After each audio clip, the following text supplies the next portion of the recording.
Boa noite.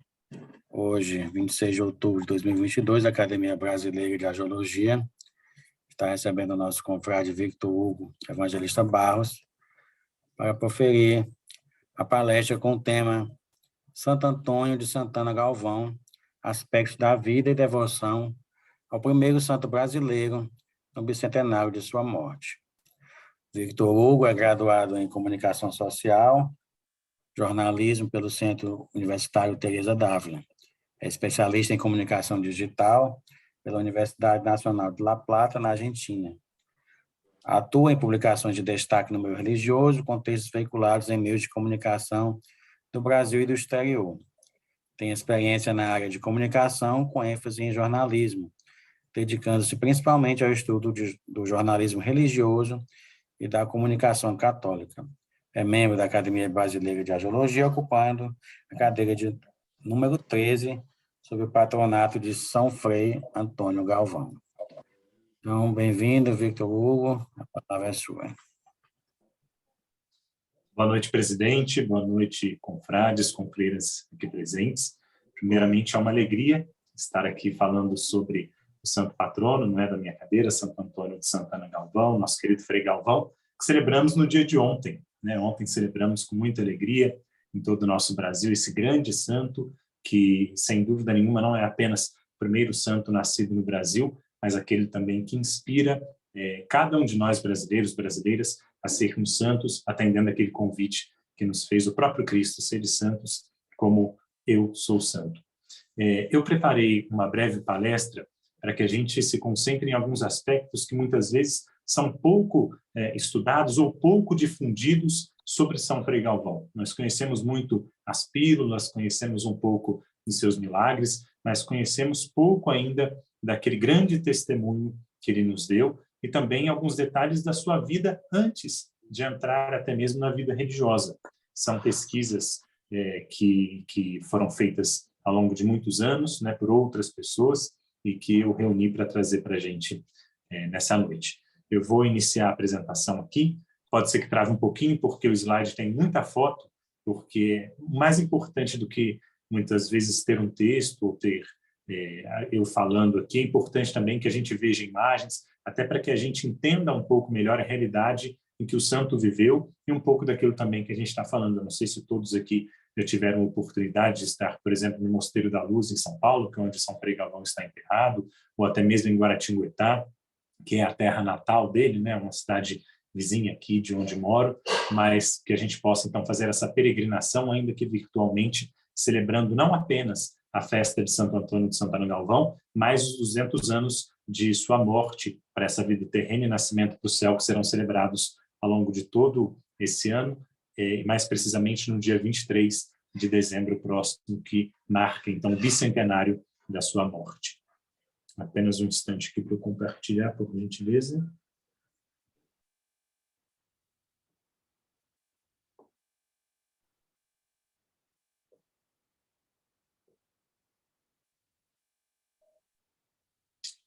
Ok, todos veem perfeitamente a tela? Sim. Iniciemos então. Falar um pouquinho sobre São Frei Galvão é falar também sobre um grande peregrino.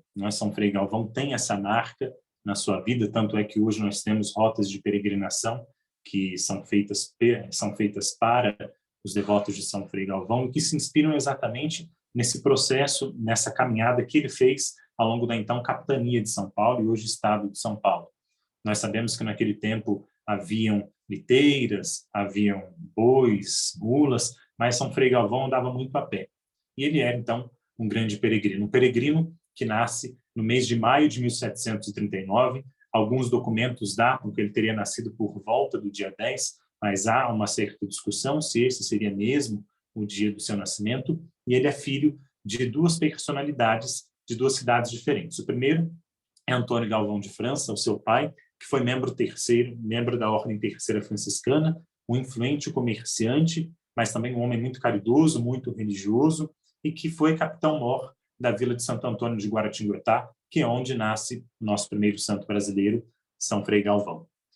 No extrato do livro Frei Galvão, Bandeirante de Cristo, que foi escrito em 1936 por Maristela, descreve assim o pai de São Frei Galvão, abre aspas, pertencia à Ordem Terceira de São Francisco e também a do Carmo, e fazia parte da Irmandade do Santíssimo. A padroeira da família era Santana. Ela estava em lugar de destaque no oratório da família, fecha aspas. E o seu processo de beatificação, conduzido muito magistralmente pela irmã Célia Cardurim, que a gente vai falar melhor sobre isso daqui a alguns slides, descreve o pai de Santo Antônio de Santana Galvão como, abre aspas, um homem caridoso, ia à missa diariamente e todas as vezes costumava distribuir esmola entre os pobres, fecha aspas. Ele nasce em 29 de julho de 1706, na província de Algarve, na região sul de Portugal. Acontece que essa região é assolada ali por fortes terremotos que acabam devastando ela por 2 vezes, em 1719, depois em 1722, e muito provavelmente movidos por isso, a sua família se muda para o Brasil. Aqui no Brasil, ele casa-se no dia 8 de fevereiro de 1733 com Isabel Leite de Barros, que morava, inclusive, na mesma cidade que eu moro hoje, onde eu estou falando com vocês, aqui em Pindamonhangaba, no estado de São Paulo. Eles se casam em uma fazenda, num distrito aqui da cidade, chamado Moreira César, que tinha o nome de Tetequera, um bairro próximo, inclusive, até os dias de hoje, é um bairro bastante próximo dessa rota entre Guaratinguetá e Aparecida, se casam precisamente na Capela dos Correias, que pertencia a um tio paterno de Isabel. Desse casamento, eles tiveram 11 filhos, sendo que o quarto deles foi Frei Galvão. E uma coisa importante, quando Frei Galvão vai para o seminário, o seu primeiro irmão, né, o primeiro filho do casal, que se chamava José, já estava lá no seminário, que mostra essa preocupação dos pais de São Frei Galvão em oferecer uma formação sólida, qualificada e sempre numa instituição religiosa. As últimas notícias que a gente tem sobre o pai de Santo Antônio de Santana Galvão são baseadas em um censo do ano de 1767 e fala que ele possuía a segunda maior fortuna da vila de Guaratinguetá. Ou seja, Santo Antônio de Santana Galvão nasce nesse ambiente, de certa forma, privilegiado, mas escolhe abandonar tudo isso em honra daquele maior tesouro, que é o próprio Cristo, que é o Evangelho. Falando um pouquinho da mãe dele, Isabel Leite de Barros, ela nasce em 1717, em Pindamonhangaba, ou seja, no ano do encontro da imagem de Nossa Senhora Aparecida. Ela é batizada em 11 de julho do mesmo ano na Capela do Rosário do Rio Abaixo, também no bairro Tetequera, em Pindamonhangaba, e os seus padrinhos são seus tios, o capitão José Correia Leite e Isabel Cardoso, segundo nos fala o livro de Marcondes de Moura, Os Galvão de França, que foi um dos livros que utilizamos como base para essa pesquisa.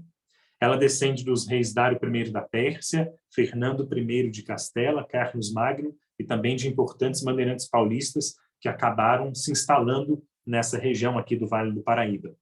Assim como o marido, ela era conhecida pela sua generosidade e teria doado todas as suas roupas quando estava próxima da morte para os pobres.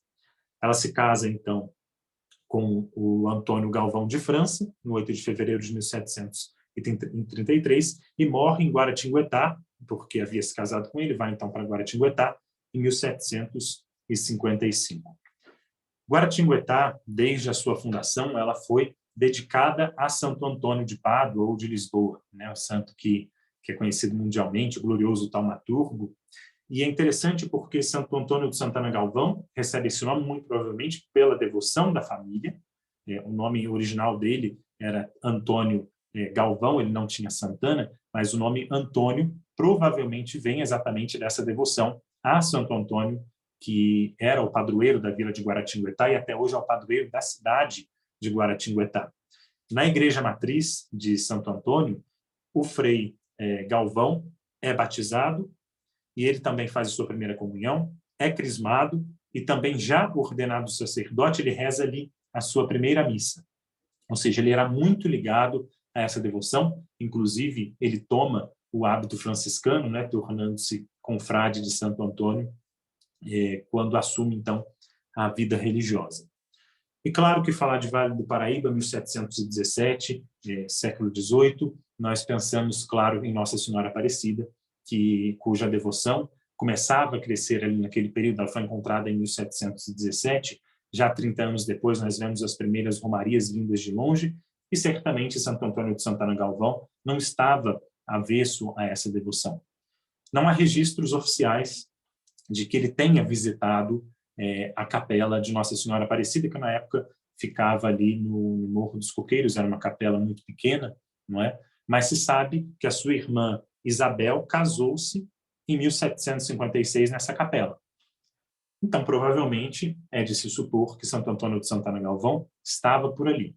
Porém, não há registros oficiais da passagem dele pela capela nesse período, mas é certo que ele sabia, sem dúvida nenhuma, dessa devoção à Nossa Senhora, e a sua irmã, então, casa-se, isso sim registrado, nessa capela em 1756. Aqui nós temos imagens daquilo que era a igreja de Santo Antônio de Guaratinguetá, por volta do ano de 1730, no mesmo local onde hoje ela está localizada, mas claro que de forma bastante diferente. Esse é o interior dela, e nesse altar que nós vemos ao fundo foi o altar onde Frei Galvão, então, celebra a sua primeira missa. Essa foto é de 2014, né? Mas foi nesse altar, então, do fundo que nós podemos ver aqui, onde eu estou apontando aqui com o mouse, o altar mor Santo Antônio de Santana Galvão celebra, então, a sua primeira missa, já ordenado sacerdote. Mas, claro que, como todo sacerdote, ele teve antes uma história, um despertar vocacional. Ele ingressa no seminário com 13 anos, entra muito jovem, e a sua determinação vocacional faz, então, com que ele atravesse o país para ingressar no seminário de Belém, na cidade de Cachoeira, na Bahia, e lá ele é encaminhado pelos seus pais. É importante a gente dizer que, originalmente, ele tenta entrar nos jesuítas. E ele ingressa, então, nesse seminário jesuíta que está na Bahia. A mãe dele, inclusive, morre nesses primeiros anos dele no seminário, mas ele se mantém firme lá e sai de lá apenas em 1759, quando a gente tem aquele triste episódio da expulsão dos jesuítas pelo Marquês de Pombal de Portugal e também de todas as suas colônias. Né? Os jesuítas são expulsos não só da sede portuguesa, mas também de todas as colônias portuguesas. O Brasil, nesse período, é uma colônia e, claro, então, consequentemente, os jesuítas são expulsos aqui do Brasil. Só que isso não faz com que Santo Antônio de Santana Galvão desista da sua vocação, porque ele ingressa no convento franciscano de São Boaventura de Macau, que fica na cidade de Itaboraí, no Rio de Janeiro, e lá sim ele adota para a sua vida religiosa o nome Antônio de Santana Galvão, exatamente em homenagem à santa de devoção da sua família. É importante também que a gente note que no interior do estado de São Paulo, nesse período, havia uma intensa devoção a Santana.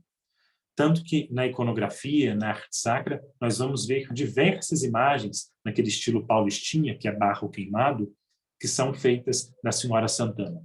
Tanto para serem levadas pelas pessoas que, porventura, estavam nos caminhos, quanto também para oratórios públicos e oratórios nas casas. Então, Santo Antônio de Santana Galvão, também ele, assim como o povo dessa região, possuía, ele e toda a sua família, possuíam essa devoção fortíssima à Senhora Santana. Ele professa na ordem franciscana em 1761 e em 1762, no ano seguinte, é ordenado sacerdote na cidade do Rio de Janeiro. Nesse meio tempo, ele é transferido para o convento de São Francisco, em São Paulo, onde ele termina os seus estudos de filosofia. Indo para São Paulo, nesse caminho entre Rio e São Paulo, ele para então em Guaratinguetá, celebra a sua primeira missa na igreja de Santo Antônio e consagra-se também, tendo como um dos seus primeiros atos ele como padre, ele se consagra como servo e escravo de Nossa Senhora e assinando esse ato de consagração com seu próprio sangue no dia 9 de março de 1766. E é interessante porque esse documento até hoje está no acervo do Mosteiro da Luz, em São Paulo. Então, nós temos esse documento, que é uma verdadeira relíquia de Santo Antônio de Santana Galvão, guardado ali no Mosteiro da Luz, que ele mesmo constrói. Indo trabalhar em São Paulo, ele se destaca muito fortemente pelos seus dotes de oratória, tanto que ele é eleito pregador, confessor de seculares, porteiro e confessor do recolhimento de Santa Teresa. As pessoas, inclusive, tinham muito estima por Santo Antônio de Santana Galvão. O porteiro era um dos 3 que mais tinha contato com o povo. E já nesse período, as pessoas iam até ele para pedir a sua bênção, pedir os seus conselhos. Então, ele começa a ficar bastante famoso ali naquela região de São Paulo, né? Mais precisamente próximo do recolhimento de Santa Teresa e também do convento franciscano em São Paulo. E ele vai apresentar um desempenho tão destacado que a Câmara Municipal, que naquele tempo era chamada de Senado de São Paulo, não demora em considerá-lo, em chamá-lo como novo esplendor do convento. Ou seja, a santidade de Frei Galvão já sendo reconhecida, ainda que nos primeiros anos dele ali trabalhando em São Paulo, trabalhando como padre, como sacerdote. Aqui nós temos uma imagem da fachada da igreja de Santo Antônio em Guaratinguetá, que é essa igreja que nós vimos há pouco, o seu altar. Então, como havia comentado, Frei Galvão, estando em São Paulo, foi eleito confessor no recolhimento de Santa Teresa, que foi feito sob inspiração da Ordem Carmelita Descalça. Ali vive uma mulher chamada Madre Helena do Espírito Santo. Ela era uma mulher de pobreza extrema e voluntária. Ela veste o hábito religioso no dia 25 de janeiro de 1769 e vive, a partir daí, em extrema humildade nesse recolhimento. Vivendo ali, ela se encontra com seu novo confessor, São Frei Galvão, e ela começa, então, a ter visões do próprio Jesus. Jesus pedindo a ela para que construísse um novo recolhimento. Inicialmente, ela vai e diz isso ao seu confessor, que é o Frei Galvão, e Frei Galvão não dá muita bola no começo. Ele deixa meio que passar. Acontece que ela volta e volta e volta e volta, e as visões são sempre mais fortes, e Frei Galvão, então, começa a investigar para saber se aquelas visões, então, seriam mesmo de Jesus. E ele nota que realmente essas visões expressavam, não é, um desejo de Nosso Senhor da construção de um novo recolhimento. E ele fala, vamos então construir um novo recolhimento e atender essa ordem do próprio Cristo. Acontece que, assim como Frei Galvão teve que sair dos jesuítas por conta da proibição do Marquês de Pombal, uma outra proibição ainda estava vigorando nesse período, que era de recepção dos noviços e realização de novas fundações religiosas. Ou seja, na prática, eram proibidos os conventos de ordens religiosas. Só que eram tolerados, não incentivados, mas tolerados um ou outro recolhimento, que era onde mulheres se juntavam para viver ali em oração. Viviam retiradas, não emitiam oficialmente os votos religiosos, mas viviam recolhidas, então, num espaço, tendo uma vida de oração. É por isso que no dia 2 de fevereiro de 1760, ou melhor, no dia 2 de fevereiro de 1774, oficialmente é fundado o recolhimento de Nossa Senhora da Luz, cujo fundador é Frei Galvão e seu cofundador é Madre Helena. É interessante porque, inicialmente, esse recolhimento seria constituído do ideal carmelita, porque era assim que desejava a Madre Helena, mas o bispo da época, Dom Manuel da Ressurreição, que era franciscano, decidiu que ele se conformasse à ordem das concepcionistas. E aí, então, Madre Helena é constituída regente e mestra de suas primeiras 8 filhos espirituais. Então, o Mosteiro da Luz ele nasce com 8 mulheres junto de Madre Helena do Espírito Santo. Madre Helena, que morre muito cedo, né, morre um ano depois, praticamente, da inauguração do Mosteiro da Luz, mas a sua obra está aí até hoje. Tentou se fechar logo após a morte de Madre Helena, o governo da época, na capitania, tentou fechar o recolhimento, não conseguiu, e até hoje o Mosteiro da Luz está em São Paulo, como prova dessa grande obra de São Frei Galvão e de Madre Helena do Espírito Santo. E é interessante a gente notar que a história de construção, não é, desse convento que se inicia em 1774 se confunde com a própria vida de Frei Galvão, porque a obra dele vai muito além da arquitetura do prédio. Ela se faz presente também na orientação espiritual que ele deu para as primeiras irmãs, na criação do Estatuto da Ordem Concepcionista, que onde, inclusive, se entrelaçam o carisma franciscano e esse ideal concepcionista, e, sem dúvida nenhuma, não é exagero a gente dizer que a construção do mosteiro é a materialização da devoção de Frei Galvão à Virgem Maria. São Frei Galvão, que havia se consagrado a ela, agora constrói um recolhimento na cidade de São Paulo. Hoje, quem conhece a cidade de São Paulo sabe que o Mosteiro da Luz fica numa região bastante movimentada, mas naquele tempo não, era um local de fato retirado. E ali, então, São Frei Galvão dedica a Nossa Senhora essa construção, que é uma construção que até hoje está lá como um sinal dessa grande devoção do nosso querido santo, aquela que é a mãe de Deus e nós. Temos aqui uma imagem daquilo que era o Mosteiro da Luz em 1847, uma das primeiras aquarelas que a gente tem demonstrando o Mosteiro da Luz, o complexo do Mosteiro da Luz. Já aqui nessa outra imagem, temos uma das primeiras fotos de 1862, que mostra precisamente a várzea do Carmo, que é onde a gente vê o Mosteiro da Luz ao fundo. Então, a gente havia acabado de comentar que o mosteiro, de fato, era num local recolhido, e a gente pode notar por essa imagem que não se parece nada com os dias de hoje. Quem já foi a São Paulo e passou ali no Mosteiro da Luz sabe que é uma área extremamente movimentada, região da Luz ali, Museu da Língua Portuguesa, Pinacoteca, e em nada lembra esse cenário bucólico que a gente tinha no ano de 1862. O recolhimento da luz, ele começa a receber grande número de vocações.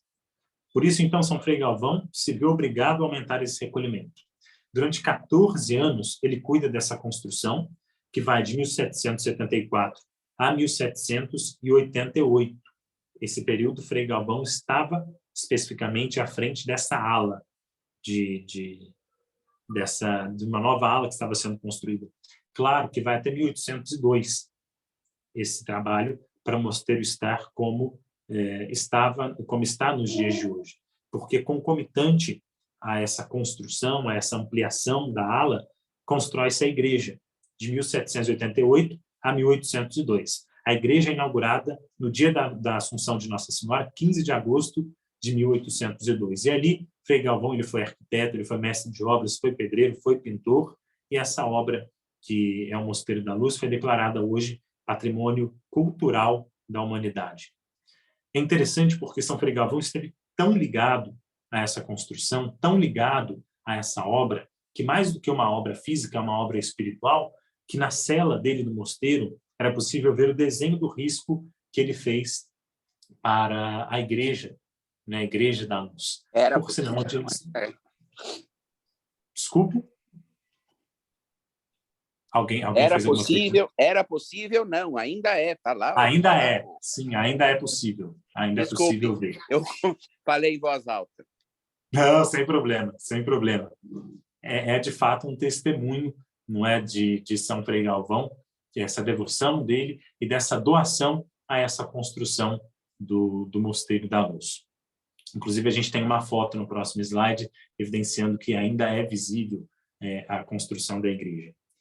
Acontece que, em várias ocasiões, as exigências, né, da ordem religiosa pediam que ele se mudasse para outro lugar para fazer também outras funções, né, da ordem religiosa franciscana, no caso, né?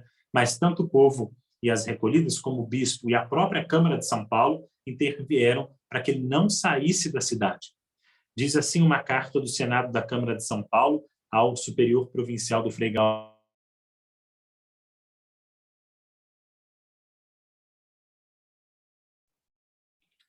Vitor, você foi mutado sem querer, pronto. Vou retomar aqui, então. Tá.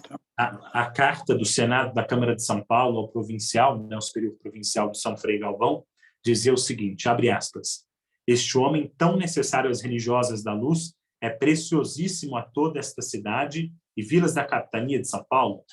É homem religiosíssimo e de prudente conselho. Todos acorrem a pedir-lhe. É homem de paz e da caridade. E guardem bem essas últimas palavras, homem de paz e da caridade, porque isso vai ser a grande marca de São Frei Galvão, a ponto do próprio São João Paulo II, quando da beatificação, dizer isso dele. Mas veja que não é algo que a igreja inicialmente fala dele, mas que o povo fala sobre Frei Galvão. Isso é muito bonito, porque a sua santidade já era reconhecida enquanto trabalhava no meio das pessoas. Essa é a imagem do risco, né, que está na parede do Mosteiro da Luz, que é de autoria de São Frei Galvão. É uma imagem de divulgação do mosteiro. Então, notem bem os riscos, como ele de fato tinha essa preocupação com a construção do mosteiro. E como inicialmente já comentei, São Frei Galvão era um grande peregrino, ele viajava constantemente pela capitania de São Paulo, pregando e também atendendo as pessoas, né? E fazendo sempre esses trajetos a pé. Não usava cavalos, nem liteira levadas por escravos. Ele andava vilas distantes, 60 quilômetros, mais ainda, ia até o litoral paulista, chegou a ir até o Rio de Janeiro andando, enfim, não havia, não é, obstáculo para o seu zelo apostólico. Tanto que por onde ele passava, ele atendia as pessoas com grande zelo. E as pessoas acorriam a ele, eram grandes multidões. E ele, por onde passava, também chamava atenção, porque ele era alto, forte, de trato amável, recebia também as pessoas com uma grande caridade, né? E por muitos anos se dizia que a figura dele chamava atenção exatamente por ser muito alto.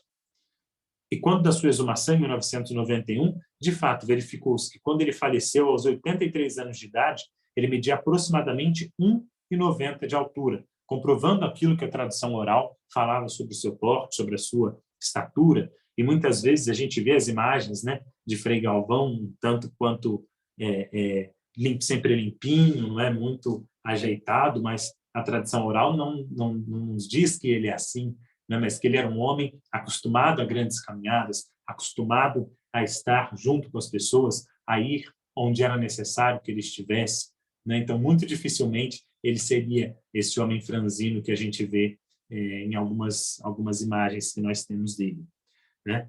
E claro que, além das suas inúmeras virtudes, a gente tinha dons sobrenaturais, como, por exemplo, o seu próprio santo patrono, Santo Antônio, tinha, né? E desses dons, nós temos diversos que são comprovados por vários autores, entre eles a ubiquidade, ou seja, ele estava em mais de um lugar ao mesmo tempo. E aqui eu peço licença para fazer a leitura de trechos que se encontram no seu processo de beatificação, de alguns testemunhos dados dessa ubiquidade. O primeiro deles fala sobre uma mulher que clamava por Frei Galvão. Em uma fazenda distante léguas de São Paulo, uma mulher gravemente enferma em melindroso parto clamava por Frei Galvão. Seu marido recorreu ao Mosteiro da Luz à procura do frade, que se achava, entanto, em viagem ao Rio de Janeiro. Retornando à fazenda, ele se surpreendeu a encontrar a esposa livre de todo perigo, estando muito grato a Frei Galvão, que durante a noite a tinha ouvido em confissão, abençoado a seguir a água de um copo que ela bebeu, o que foi o bastante para que se normalizasse o seu estado. O homem partiu então para o Rio de Janeiro para agradecer o frade.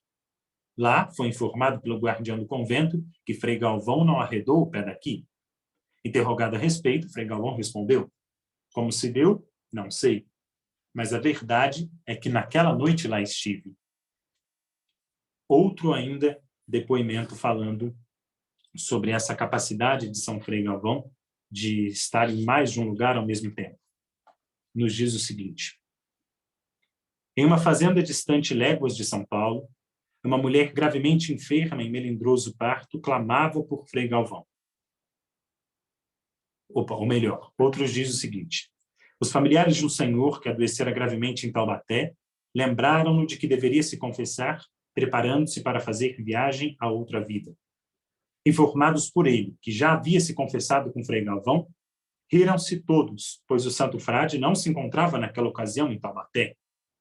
Como o caso urgisse, dada a gravidade da doença, insistiram em sua confissão. O doente tirou então de sob o travesseiro um lenço que pertencia a Frei Galvão e que o frade havia esquecido sobre a sua cama durante a confissão. Ou seja, mais um sinal, mais um prodígio de São Frei Galvão que foi atestado, né, inclusive nos seus autos, né, no processo da sua beatificação. Além, claro, desse dom da ubiquidade, ele tinha também o dom da levitação, e que acaba, inclusive, de formar no imaginário do povo uma quadrinha, que é a seguinte: na minha aflição, dai-me consolação, Senhor meu, Frei Galvão, que não pisais no chão. Claro, é a devoção, é o jeito do povo simples explicar, não é, como se deu esse milagre, não é, de Frei Galvão, e que ficou eternizado, então, na história das pessoas, que as pessoas, então, têm demonstrando essa devoção, e é um modo também oral de contar aí um pouco desses dons sobrenaturais de São Frei Galvão. Além disso, ele possuía também um outro dom, que era a clarividência, ou seja, ele sabia aquilo que ia acontecer antes mesmo que acontecesse. Por isso mesmo, uma vez, ele estava fazendo uma pregação, até fui verificar, acho que não tem o original, o que diz o texto original da beatificação, mas ele fazia uma pregação e na porta da igreja, vendo então que armava a chuva e sentindo que as pessoas no seu interior pensavam que iria embora, ele fez então com que a chuva sequer chegasse lá. E ele falou: a chuva não vai chegar aqui. De fato, não chegou, o povo ficou são e salvo da chuva ali pela intercessão de São Frei Galvão. Aqui também nós temos o caso das pílulas, que são, sem dúvida nenhuma, uma das maiores marcas de Frei Galvão. Não é? Nós sabemos que até hoje as irmãs concepcionistas, ou melhor, as irmãs do Mosteiro da Luz, junto também com a Irmandade de Frei Galvão, fazem cerca de 90.000 pílulas por ano, pílulas de Frei Galvão, que são um dos maiores símbolos, sem dúvida nenhuma, dessa grande devoção do povo a São Frei Galvão. E surge quando uma mulher estava grávida e precisava muito ter um filho. E o filho, que estava em perigo de parto, o pai, então, procura São Frei Galvão e pede para que ele vá até onde estava a mulher, na fazenda onde ela estava tendo filho. São Frei Galvão não podia ir. Ele escreve, então, num pedaço de papel, um trecho dessa oração. Após o parto, ó Virgem, permanecestes inviolada, Santa Mãe de Deus, intercedei por nós. Entrega, então, essa pílula e fala: dê a ela de beber. Ela bebe, então, toma consegue ter o seu filho de forma muito fácil, né, como não estava conseguindo antes. E até hoje as pílulas são um dos maiores símbolos de Santo Antônio de Santana Galvão. Né? Por onde a gente passa, a gente vê as pílulas, que são esse símbolo forte, essa imagem mesmo física, não é? Como se São Frei Galvão estivesse fisicamente com as pessoas quando elas tomam a pílula. E isso é algo muito bonito, muito interessante de a gente notar, como vai resistindo ainda ao tempo essa tradição das pílulas de São Frei Galvão. Até hoje, quem chega tanto no Mosteiro da Luz, quanto também aqui em Guaratinguetá, na sua igreja, né, na igreja de São Frei Galvão, no Santuário de São Frei Galvão, pode pegar gratuitamente a pílula, fazer a novena, e a nossa confreira Mariana dizendo que não fica sem as pílulas de Frei Galvão, e de fato, para quem é devoto de São Frei Galvão, as pílulas são literalmente um santo remédio. Aqui nós temos uma imagem de Santo Antônio de Santana Galvão com as pílulas na mão, né, uma imagem que nós temos aí, é um entalhe, na verdade. Nós temos, de um lado, ele com aquilo que está escrito na pílula, e no outro, as pílulas dobradas. Né? Elas são feitas de papel comestível e são bem pequenininhas. Para quem nunca viu, elas são assim, são entregues assim. Dentro desses pedaços de papel, há outros 3 pequenos papéis enrolados que são consumidos durante a novena de Frei Galvão, né? Como tradicionalmente o nosso povo faz. Então, nós temos esse símbolo forte que são as pílulas. Aí feitos pelas irmãs do Mosteiro da Luz e também pela Irmandade de Frei Galvão. São distribuídas, inclusive, para todo o Brasil. Não é? Quem tiver interesse em ter as pílulas de Frei Galvão pode conversar, que eu passo os contatos certinhos, tanto das irmãs quanto aqui do santuário, que podem receber na casa de vocês as pílulas de Frei Galvão. Bem, São Frei Galvão, ele tem uma vida muito forte, um zelo apostólico muito grande, e ele morre, então, já idoso, no dia 23 de dezembro de 1822, na cidade de São Paulo. Quando ele morre, a sua fama de santidade já não está mais restrita apenas a Guaratinguetá ou a São Paulo, ou mesmo a capitania de São Paulo, mas sim está em todo o Brasil. Exatamente por isso, muitas pessoas começam a ir até o Mosteiro da Luz para verificar, né, o corpo, fazer as suas homenagens, rezar diante de São Frei Galvão. Só que elas não se contentam em apenas rezar. Elas começam a pegar pedacinhos do hábito de São Frei Galvão. Um pedacinho aqui, um pedacinho ali, um pedacinho ali, um pedacinho ali. De repente, São Frei Galvão já está com o hábito nos joelhos, porque as pessoas estão tirando pedaços do hábito dele para guardar de relíquia. Troca-se, então, fala-se, não, nós não podemos deixar São Frei Galvão ser enterrado, ou melhor, o nosso confrade Galvão ainda, né, ser enterrado dessa forma. Vamos colocar uma outra túnica, um outro hábito, melhor dizendo, nele. Acontece que São Frei Galvão tinha apenas um hábito. E quando vão colocar o outro hábito, como ele era muito grande, pegam emprestado do outro irmão, o hábito continua no joelho. E assim, então, São Frei Galvão é enterrado com o hábito nos joelhos. Depois do seu enterro, as pessoas não contentes em apenas pegar pedacinhos do hábito quando ele estava enterrado, as pessoas começam a visitar o seu túmulo. Grande indício de santidade, nós sabemos que um dos indícios da santidade é essa veneração por parte do povo, mesmo que anos depois da sua morte, né, da morte da pessoa. E as pessoas começam então a visitar o túmulo, só que elas não apenas visitam, elas querem levar uma santa lembrança, começam então a pegar pequenos pedriscos da sua tumba, que precisa depois ser trocado, porque imagine só, as pessoas iam pegando, então ele acaba ficando quase que sem lápide, e depois então coloca-se uma outra lápide, a lápide que hoje lá está. Além disso, durante muito tempo, e hoje inclusive, algo importante, os pedaços dessa lápide original de São Frei Galvão são praticamente inexistentes, e são relíquias raríssimas, não é? Poucos são os lugares, o Mosteiro da Luz, claro, tem ainda um pouco dessas relíquias, mas são raríssimos os lugares que possuem essas pedrinhas. Outra relíquia também extremamente rara é o símbolo de São Frei Galvão.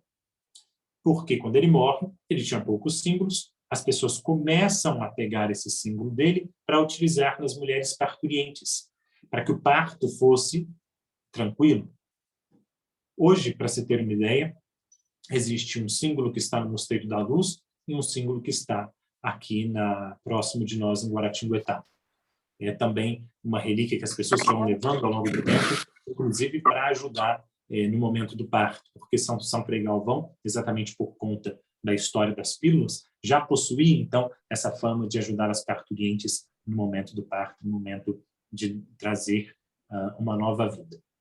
Aqui nós temos o túmulo tal como está hoje, de São Frei Galvão. Foi a pedra, então, colocada para repor aquela primeira lápide que nós vimos aí desaparecer graças a essa devoção. Claro que é uma prática piedosa, mas é uma prática também que acaba, de certa forma, levando aí aquilo que era o túmulo original de São Frei Galvão.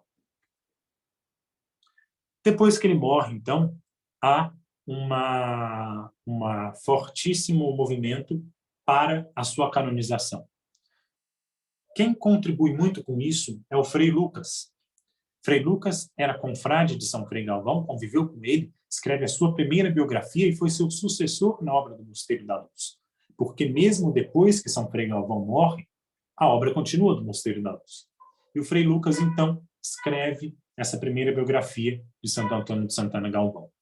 A devoção dele em São Paulo já começa a florescer e também em Guaratinguetá, a ponto de que em 1865, a rua da casa onde ele inicialmente morou, onde ele nasceu, importante a gente dizer que a casa que está lá hoje não é a casa original, a casa original se perdeu ao longo do tempo, né? Então construiu-se sobre as ruínas daquela casa, mas na sua totalidade não é a casa original de Frei Galvão, mas a rua onde estava ali, então originalmente a sua casa, passa a se chamar Frei Galvão em 1865.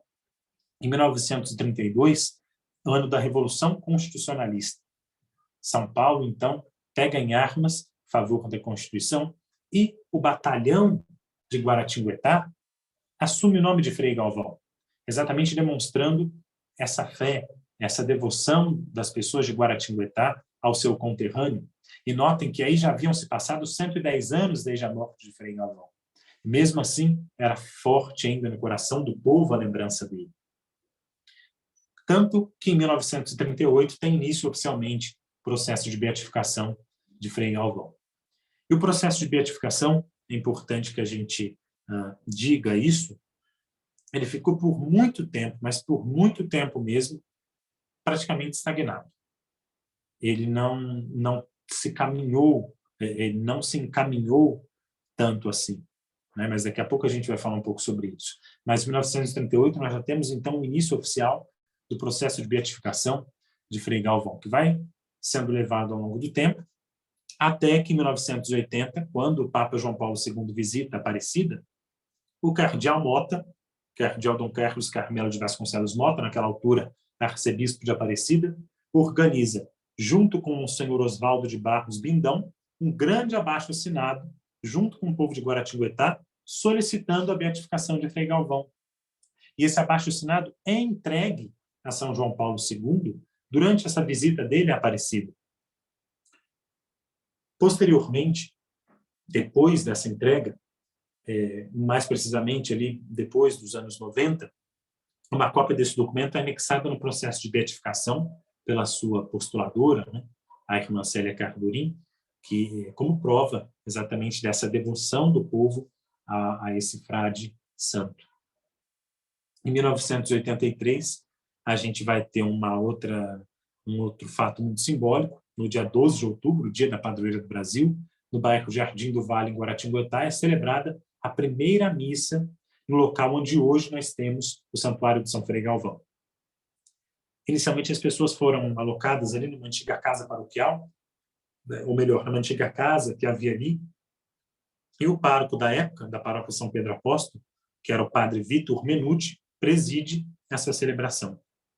Com essa primeira celebração, se inaugura também a Capela de São José, e a comunidade continua nessa construção, né, dessa capela, sempre muito mobilizada, né? E o terreno não pertencia à igreja.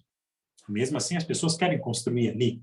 E a igreja se empenha na compra, mas não tem muito sucesso. Só que há uma família que doa, então, esse terreno para a Arquidiocese de Aparecida, mas para construir uma igreja dedicada a São José. Assina-se no dia 1º de setembro de 1987 um contrato entre essa família e a Arquidiocese, e nos anos 90, no início dos anos 90, Padre Nelson Ferreira, da paróquia Nossa Senhora de Fátima, começa a construção dessa igreja, que é dedicada a São José. Ela inicialmente foram construídas as suas paredes, nesse período. Depois, em 96, o Padre Anísio Teixeira dá continuidade a esse trabalho, mas acontece que, com a beatificação de Frei Galvão, a obra ela é parada, porque o projeto precisa ser adequado. E com plena aceitação, então, da comunidade de São José, essa igreja passa, então, a ser chamada de Beato Frei Galvão, e aí sim são finalizadas as obras de construção. Essa igreja, que hoje é o Santuário de São Frei Galvão, passa, então, a ser a primeira igreja no mundo dedicada ao Beato brasileiro, ao então Beato, não é, na época, brasileiro. Nós temos aqui essa foto do Ernesto Kissack, que nos mostra o batalhão Frei Galvão na Revolução de 32. Esse batalhão, esqueci de comentar, ele lutou nas proximidades da Serra da Mantiqueira, que foi uma área de intensos conflitos. E também, graças a São Frei Galvão, isso os combatentes mesmo faziam questão de dizer sempre, graças a Santo Antônio de Santana Galvão, nenhuma baixa aconteceu nesse batalhão. Acontece que aí, em 1998, acontece uma grande reviravolta. Uma coisa que marca, então, a vida, a história de São Frei Galvão, que é a sua beatificação. Em 1998, o Vaticano reconhece, então, por unanimidade, as virtudes de São Frei Galvão. Logo, ele torna-se venerável. Depois, a irmã Célia começa, então, a estudar ainda mais as graças, os relatos de milagres alcançados. Eu coloquei no slide cerca de 30 mil relatos, mas o número exato tenho aqui, são 27.800 graças que foram estudadas pela irmã Célia Cardorim, e que, também por consenso geral, os cardeais aprovam como milagre aquilo que salvou a vida de Daniela Cristina da Silva no ano de 1990. Nessa época ela tinha apenas 4 anos, estava com hepatite aguda do tipo A e já desenganada foi internada na UTI. Os pais e uma tia então decidem entregar a menina à proteção de Frei Galvão, ministrando as pílulas e iniciando uma novena. Nisso então ela vence a hepatite aguda A, uma broncopneumonia, uma parada cardiorrespiratória, a meningite, a faringite e 2 episódios de infecção hospitalar com paralisação dos rins e do fígado. Daniela, então, tem alta do hospital, está completamente curada. Então, reconhecendo esse milagre, São Frei Galvão é declarado beato, é beatificado e elevado à honra dos altares no dia 25 de outubro de 1998. Assistindo esse momento, muitos brasileiros foram em caravana até a Praça de São Pedro, onde ele foi declarado, então, aí sim, pela Igreja, como homem da paz e da caridade. Aí nós temos uma tela do milagre da beatificação, com a menina Daniela sendo representada, São Frei Galvão ali em cima. E aqui, Daniela, numa foto um pouco mais recente, de 2007, quando ela esteve também na canonização do Frei Galvão. Lembrando que quando ela foi miraculada, ela tinha 4 anos. Né? Aqui uma imagem da missa solene de beatificação na Praça São Pedro, melhor dizendo, de São Frei Galvão. Podemos ver ele ali próximo do balcão das bênçãos, né? Aqui, exatamente aqui, ó, na fachada da Basílica de São Pedro, e o Papa, o Santo Padre João Paulo II, presidindo a missa aqui, né, na praça. Essa imagem é uma imagem muito forte, muito significativa. Nós vemos aí com uma Célia Cadorim junto de São João Paulo II, e precisamos falar aqui, fazer uma justa homenagem à irmã Célia, porque a irmã Célia se esforçou extremamente, se esforçou muito para que São Frei Galvão pudesse tanto ser beatificado quanto canonizado. Claro que nós sabemos que a canonização acontece por obra de Deus, mas ele se utilizou sem dúvida nenhuma de irmã Célia, que se desdobrou para que essa beatificação acontecesse.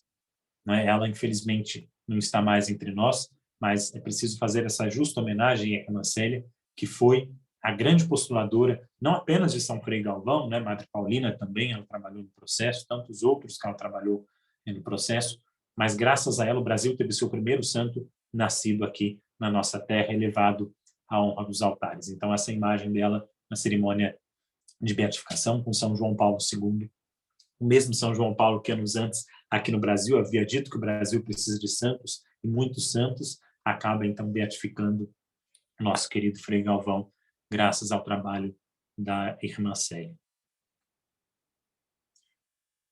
Bem, depois da celebração na Praça de São Pedro, claro, houve a ação de graças, uma missa, né, de ação de graças, na Basílica de Santa Maria em Aracelli, em Roma, e a igreja estava repleta de brasileiros, também na Embaixada do Brasil, do Vaticano, representantes da Presidência da República, e uma grande festa, uma festa típica brasileira que aconteceu na Basílica de Aracelli,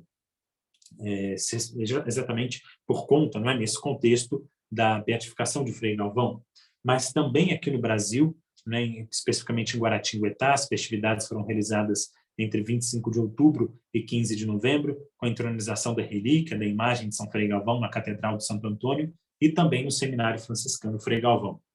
Aconteceram tridos, procissões, esteve presente a Miraculada, a Daniela, também a irmã Célia, que também se fez presente na missa solene, presidida pelo então cardeal arcebispo Dom Aloysio Loscheider, lá no recinto de exposições, que é um espaço muito grande que existe em Guaratinguetá. E junto ao altar foi colocada exatamente aquela tela de Frei Galvão, que nós vimos aqui, essa tela, foi colocada junto do altar para que aqueles que não estiveram em Roma pudessem, então, venerar essa imagem que havia sido exposta durante a beatificação. Com a sua beatificação, surge também a necessidade da criação de uma irmandade que estava destinada a promover o culto e também a divulgação da vida do então beato Frei Galvão, trabalhando até, inclusive, para a canonização de São Frei Galvão. A Irmandade também divulgava graças, milagres, que foram obtidas por intermédio desse grande beato. Não é? E a Irmandade também tinha, assim como tem até hoje, essa grata felicidade de confeccionar, catequizar e distribuir as pílulas de Frei Galvão, como também organizar as festas em seu louvor hoje, junto com os frades franciscanos que tomam conta do santuário aqui em Guaratinguetá. A Irmandade de Frei Galvão é fundada, então, em 24 de outubro de 1999, pelo Monsenhor Jaumir Carlos Herédia, que, na época, era pároco da Igreja de Santo Antônio, que é aquela igreja que vimos, foi a igreja onde São Frei Galvão celebrou a sua primeira missa, foi batizado, foi crismado, enfim, né, que marca, então, a vida de Santo Antônio de Santana Galvão, e até hoje marca também a devoção dos fiéis. São muitos fiéis que, vindo visitar o Santuário de Frei Galvão, visitam também a igreja matriz de Santo Antônio, que é o local onde São Frei Galvão, então, teve essa grande vivência da fé. A Irmandade, então, entre os seus primeiros trabalhos, constrói um monumento em homenagem a Frei Galvão, e que, na época, estava erguido à margem da rodovia Presidente Dutra, mostrando exatamente para os viajantes que passam por essa estrada, que é a mais movimentada do nosso país, que ali nasceu São Frei Galvão. A execução dessa estátua foi feita pelo escultor Irineu Miglione, que é daqui da cidade de Pindamonhangaba. Ela foi confeccionada em poliuretano B e revestida em fibra de vidro com resina parafinada. Ela mede 8 metros de altura, tem 2,5 metros de diâmetro e pesa 1,6 toneladas. Hoje, ela está no Santuário de São Frei Galvão, na Alameda, próximo onde será construída a nova igreja de São Frei Galvão. Nós temos aqui essa imagem do acervo da Arquidiocese de Aparecida, que é a missa em ação de graças. Podemos ver aqui o cardeal Scheiber presidindo essa celebração, vários concelebrantes, e a tela utilizada, então, na beatificação, que foi exposta para a veneração dos fiéis aqui no fundo. E aqui a estátua onde se encontrava até poucos anos, na rotatória da entrada de Guaratinguetá. Hoje, então, como disse, encontra-se no Santuário de São Frei Galvão, que foi construído, então, no local, então, daquela primitiva igreja que seria dedicada inicialmente a São José, como comentamos há pouco. A canonização acontece de forma rápida para os padrões da igreja, apenas 9 anos separam a beatificação da canonização, mas só a seleção do segundo milagre leva 6 anos. Nesse período, a irmã Célia analisa 5.643 graças que foram registradas no Mosteiro da Luz, e dessas, 3.520 se referiam a curas. A maioria delas, olha que interessante, falando sobre gestações. Lembre-se que há pouco a gente comentou que São Frei Galvão já era invocado pelos parturientes, e ele foi, então, invocado por muitas delas, né? Grande parte dessas 5.643 graças, né? 3.520 graças referiam-se especificamente a curas de gestações complexas ou problemas para engravidar ou ainda doenças renais. Entra nessa história uma pessoa chamada Sandra Grossi de Almeida.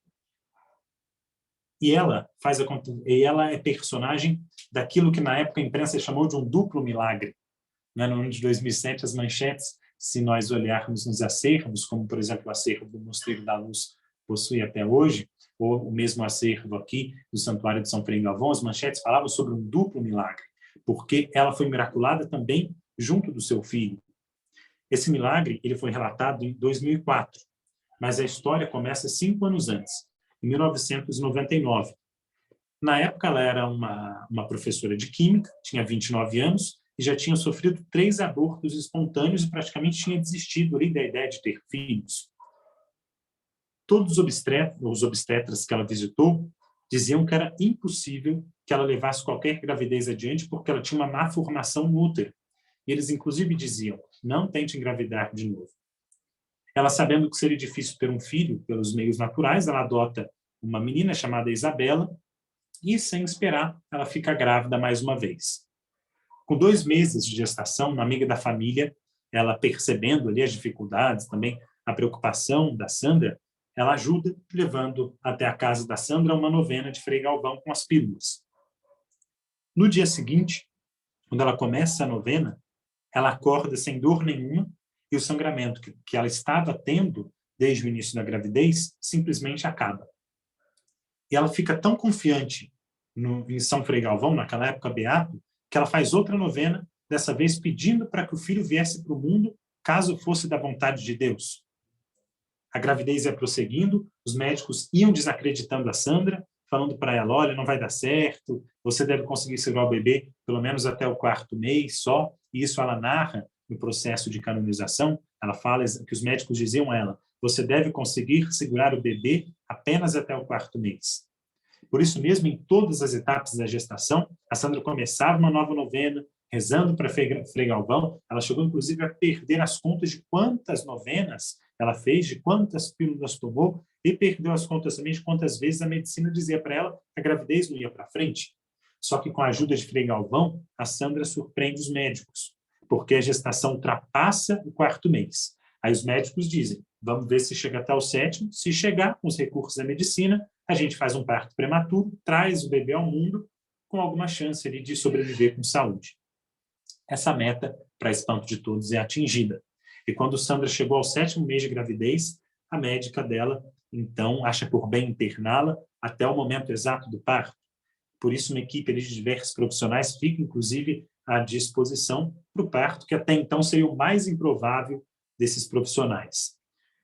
E é interessante porque tanto a Sandra quanto o filho dela, que também é miraculado nessa história, eles quebram todas as ideias da medicina, porque a gravidez foi levada até a 32ª semana. Em 11 de dezembro de 99, mais de 15 pessoas lá na sala de parto, e, para espanto de todos, a Sandra dá à luz ao Enzo. O Enzo vem ao mundo, e se não bastasse toda essa tensão da gravidez, ele nasce com um problema respiratório, tem que ficar entubado. E claro que a mãe, mais uma vez, pede para São Frei Galvão.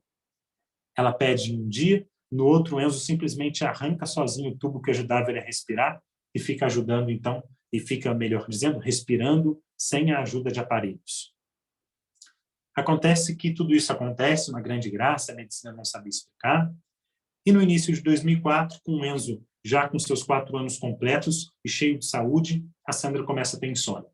Começa a ter insônia, e durante essas noites mal dormidas, em uma dessas noites, ela ouve uma voz que fala para ela o seguinte, olha, Sandra, você sabe muito pedir, mas na hora de divulgar, você esquece. Então, assim que ela ouve essa voz, ela se levanta da cama e vai até a sala. Ela pensa, mas qual que é essa dívida de gratidão que eu tenho? O que eu deixei de divulgar? Só que ela nem precisou pensar muito. Ela já lembrou, claro, só pode ser o Frei Galvão. Por isso mesmo, quando o relógio da sala está marcando 4 horas da manhã, a Sandra pega uma folha de papel, uma caneta, começa então a escrever, escreve para as freiras do Mosteiro da Luz, dizendo quantas coisas boas São Frei Galvão tinha feito na vida dela. Quantos milagres ela tinha sido protagonista. Quando ela conclui a carta, ela deita novamente e tem um sono maravilhoso. E é interessante porque ela narra exatamente isso no processo de canonização e diz que desde esse dia a insônia parou de perturbá-la. Na manhã seguinte, ela vai até os Correios, envia ao mosteiro a sua história e depois ela tem problemas ainda com a caixa postal do mosteiro, mas, por graça de Deus, pela intercessão de Frei Galvão, essa carta chega às mãos da irmã Célia, que lê e responde na mesma semana. Ela tem essa resposta, mas depois ela entra em contato pelo telefone com a Sandra. A irmã Célia se interessa pela história, conta sobre o processo de canonização de Frei Galvão e comenta que faltava, então, um milagre para que o beato fosse canonizado. E vem a pergunta de ouro que a irmã Célia faz a Sandra. Você tem como comprovar tudo isso? E a Sandra fala, sim, eu tenho todos os exames, os laudos médicos guardados, desde o primeiro aborto espontâneo que eu tive. Isso, então, faz com que a irmã Célia levante um grande número de documentos, depoimento também das testemunhas, e vá para o Vaticano. Graças a esse grande milagre, depois de 2 anos de estudo desse milagre por parte da Igreja, no dia 16 de dezembro de 2016, ou melhor, 16 de dezembro de 2006, acontece o anúncio oficial da canonização de Frei Galvão, que acontece no dia 11 de maio de 2007, com a presença do Santo Padre Bento XVI aqui no Brasil. Ele chega ao Campo de Marte, que foi o local da cerimônia, o local da canonização, às 9 horas da manhã.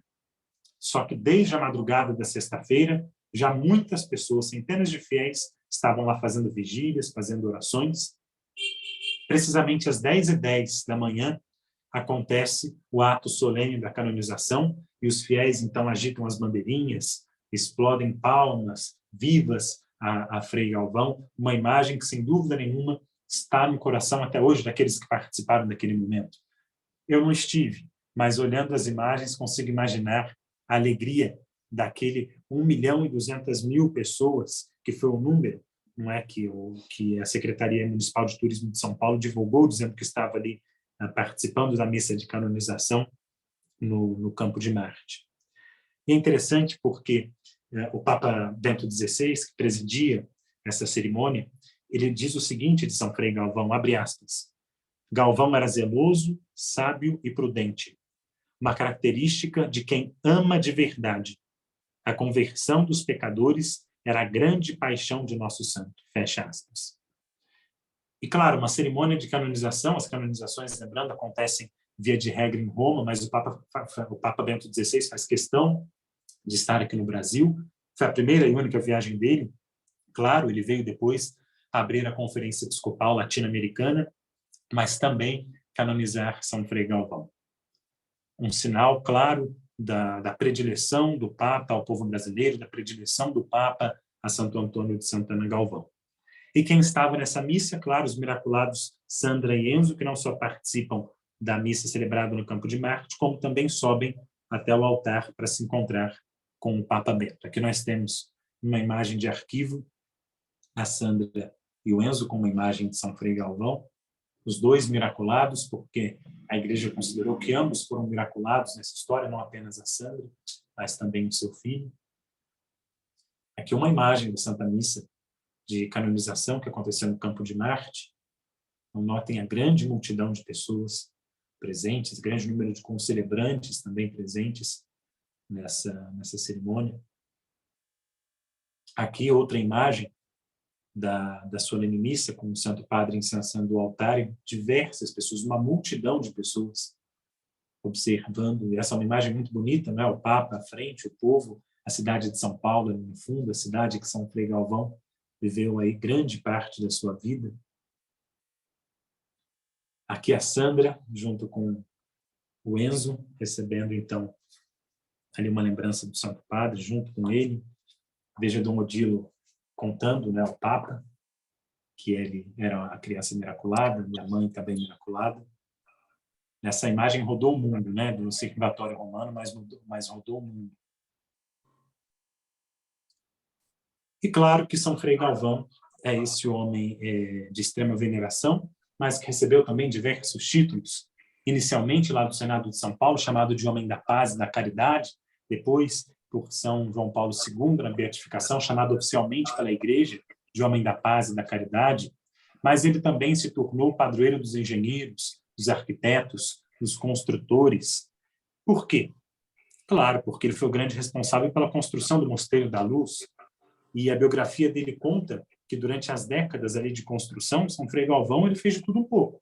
Ele não ficou só nas teorias, não ficou só nos desenhos. Claro, ele foi projetista, mas também foi mestre de obras, foi pedreiro, colocou a mão na massa, acompanhou bem de perto essa construção com uma dedicação, podemos dizer assim, quase que paternal. Para se ter uma ideia, né, a gente viu aí a imagem da taipa desenhada, né, da igreja, da capela do Mosteiro da Luz desenhada, nós vimos aí há pouco, e é uma expressão clara dessa predileção do santo, desse carinho do santo, desse cuidado do santo ao Mosteiro da Luz. E tudo isso leva, então, com que no ano de 2008 ele receba do Conselho Regional de Engenharia, Arquitetura e Agronomia do Estado de São Paulo, né, o CREA, um diploma honoris causa de engenheiro, dada essa genialidade, esse empenho de São Frei Galvão na construção do Mosteiro da Luz, que disse no começo, e encerrando, repito novamente, não é apenas uma obra, mas é a materialização da devoção de Santo Antônio de Santana Galvão, aquela que é a mãe de Deus, mas também é a nossa mãe, aquela que ele havia se consagrado no começo da sua vida sacerdotal, que certamente o acolheu na hora da morte e que também hoje em dia triunfa com ele no reino dos céus, intercedendo por todos e cada um de nós. Agradeço aqui um pouquinho da bibliografia utilizada nessa pesquisa E claro que agradeço desde já a presença de todos aqui nessa noite, a participação e o convite também, não é, feita pelo nosso presidente e acolhido por todos os nossos confrades, nossas confreiras que estão aqui no dia de hoje. Muito obrigado, e nesses 200 anos da morte de São Frei Galvão, que ele rogue por nós, pela nossa academia e pelo nosso país. Muito obrigado e boa noite a todos. Obrigado, Vitor Hugo. Parabéns pela excelente explanação, pelo excelente trabalho de pesquisa. Muito bom. Quero deixar, então, o espaço para perguntas ou comentários. Fica a palavra aberta para quem quiser se pronunciar ou perguntar alguma coisa. Eu estou vendo que o Carlos comentou que tem a relíquia de Frei Galvão em casa, né? Eu também trouxe ela para me acompanhar na palestra no dia de hoje. Eu não podia ficar sem ele aqui pertinho, né? Falar de Frei Galvão, é claro que ele tinha que estar pertinho aqui também no dia de hoje. Mas é um pedacinho do hábito dele? Não é. Senão já tinha subido acima do joelho, já, vai. Já. Não é um pedacinho do hábito. Parabéns, Vitor Hugo, pela belíssima apresentação. Ontem eu estive lá no túmulo do Frei Galvão, rezei pela nossa academia, rezei pelo Senhor. E uma coisa muito bonita, mesmo o Mosteiro da Luz estando na cidade de São Paulo, a festa de Frei Galvão não perde aquela característica de interior. Eu comentava com um irmão que foi comigo, porque são várias celebrações, eu cheguei lá, era 12h30, depois acabei almocei ali, depois participei da celebração às 14h, servi, e eu comentava com o irmão, mesmo sendo em São Paulo, ali na Avenida Tiradentes, muito movimentada, mas é um clima muito familiar. Tem as barraquinhas de comida, tem o bazar, tem a igreja para visitação, e não perde essa característica. Parece que, eu sempre digo que a festa dos santos, a forma como ele atende aos nossos pedidos, parece que é uma psicologia. Assim como era o santo, também é a forma como ele se relaciona com seus devotos. Então, o Frei Galvão era um homem que nasceu no interior, um homem que nasce na simplicidade, e a sua festa é uma festa que não tira a solenidade, mas é uma festa simples, uma festa que está com um clima muito familiar. Eu nunca estive na festa em São Paulo, né? Espero estar um dia, mas a festa aqui em Guaratinguetá, eu conheci algumas pessoas que ajudaram na organização, e também tem essa característica, né? Essa característica do povo simples, desse povo que tem muita fé, né, em Frei Galvão, das pílulas de Frei Galvão distribuídas assim em maior quantidade ainda do que nos dias comuns, nessa grande festa. E claro que assim as comemorações não param por aqui, elas vão até o fim do ano, inclusive a festa aqui em Guaratinguetá, que é uma cidade próxima, não é? Esse ano teve como tema Morrendo o que se vive para a vida eterna, exatamente porque se comemora esse bicentenário da morte de Frei Galvão. Me lembro que em São Paulo houve inclusive uma caminhada, né? Os confrades paulistas me corrijam os paulistanos, melhor dizendo, me corrijam se eu errar aqui nessa informação, mas houve uma caminhada, inclusive, pelas ruas do centro, lembrando uma caminhada que São Frei Galvão fazia até o Mosteiro da Luz, exatamente como forma, não aconteceu durante a festa, não aconteceu há um tempo já, mas são essas celebrações, essas manifestações do povo e da igreja que celebram São Frei Galvão, o primeiro santo brasileiro, mas que é um santo simples, que é um santo do nosso povo, e que olhando as pessoas se reconhecem em São Frei Galvão. É muito bonito quando a gente vê sempre os devotos observando a imagem. Eu vi isso no dia que eu estive agora recentemente no Santuário de Frei Galvão, como as pessoas observavam a imagem de Frei Galvão ali. E claro, se sentem, vendo aquele brasileiro, sentem-se também elas impelidas à santidade. A Mariana lembrou a gente aqui, tem o caminho de Frei Galvão, de São Bento de Sapucaí a Guaratinguetá, e é um caminho mesmo. Eu, por exemplo, eu vou ao centro, às vezes, da cidade resolver alguma coisa e passo pelo caminho de Frei Galvão. É um caminho que a gente vê com as placas, com as setas, porque ele era esse homem peregrino, né? São Frei Galvão, antes de tudo, era um peregrino. Era, claro, esse homem da caridade, da paz, da esperança, mas era esse homem que andava pelo Vale do Paraíba. Não são poucos os relatos de lugares por onde ele passou, e claro que isso levou as pessoas também a essa conscientização da santidade. porque a gente sabia que naquele período o atendimento religioso não era tão farto nessa região, não é? Mas ele fazia questão de, quando vinha aqui a Guaratinguetá, ele passava também pelas cidades, ouvia confissões, dava conselhos, celebrava missas. É um exemplo, sem dúvida nenhuma, para todos nós ainda nos dias de hoje. Um santo brasileiro comemorando 200 anos de sua morte, mas mais vivo do que nunca nas nossas mentes e nos nossos corações. Para mim é sagrado, no período do tríduo, participar de uma missa lá no Mosteiro da Luz, e este ano participei exatamente no dia da festa dele. Eu comentava depois com o irmão, temos a graça de viver em São Paulo, cidade onde viveu o Frei Galvão. De poder contemplar uma obra que ele construiu ali, o Mosteiro da Luz, foi tudo idealização e construção dele, ele trabalhou em tudo aquilo ali. Exatamente, e ele, de certa forma, a gente sabe que os padres jesuítas tiveram essa grande força na construção inicial ali de São Paulo, mas eu acho que não é exagero nenhum a gente dizer que São Frei Galvão preparou a cidade de São Paulo para o século XIX, não é? Ele era essa luz, esse farol para São Paulo. Tanto que essa carta da Câmara é uma carta muito belíssima. Quando eu me deparei com ela a primeira vez, eu falei, puxa vida, imagine poder público dizendo isso de um homem de Deus, um homem que trazia, de fato, esse símbolo forte para São Paulo, que ainda hoje é um símbolo forte de São Paulo, né? É praticamente impossível, vindo dessa região aqui, ou melhor, saindo dessa região, indo para São Paulo, passa-se na frente do Mosteiro da Luz, e todas as vezes que eu passo ali, eu fico pensando, puxa, o que será que Frei Galvão faria se vivesse nos dias de hoje, não é? Vendo a São Paulo tal como está. Teria um grande trabalho, certamente. Sem dúvida. Não só em São Paulo, mas em todo o Brasil. Isso. Mais alguém quer se manifestar?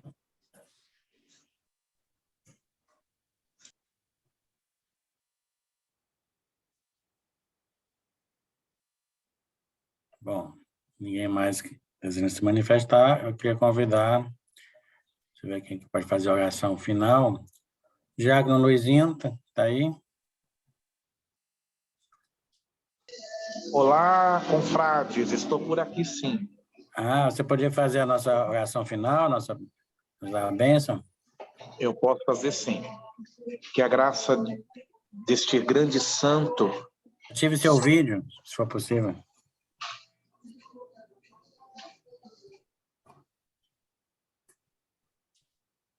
E após a oração, eu queria que todos ativassem a câmera para a gente tirar uma foto, né?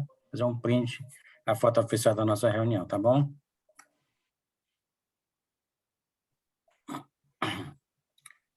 Agora ative seu microfone, pronto. Consegue me ver, confrades? Sim. Vamos rezar, então, pedindo a intercessão deste grande santo. Parabéns ao nosso confrade Vitor pela belíssima exposição. Quanto conhecimento, viu? Com certeza nós ficamos aqui extasiados com a grande palestra que você nos proporcionou nesta noite. E que a Santíssima Virgem Maria, que ela possa nos guardar, também com a intercessão deste grande santo. Ave Maria, cheia de graça.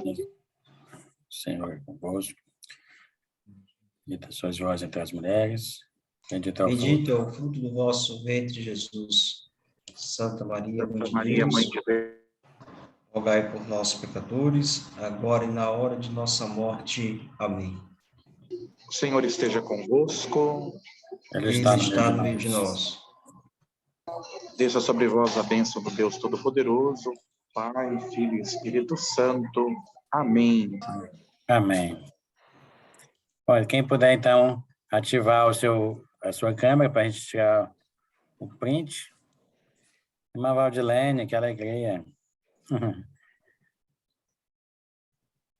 Mais alguém? Então, vamos lá. 1, 2, 3. Sorriso. Monsenhor Rubens. Vamos lá. 1, 2, 3. Já. Ok, pessoal. Então, boa noite. Muito obrigado pela presença de todos. A nossa próxima sessão no dia 30 de novembro. Um grande abraço. Boa noite. Obrigado e boa noite a todos. Boa noite.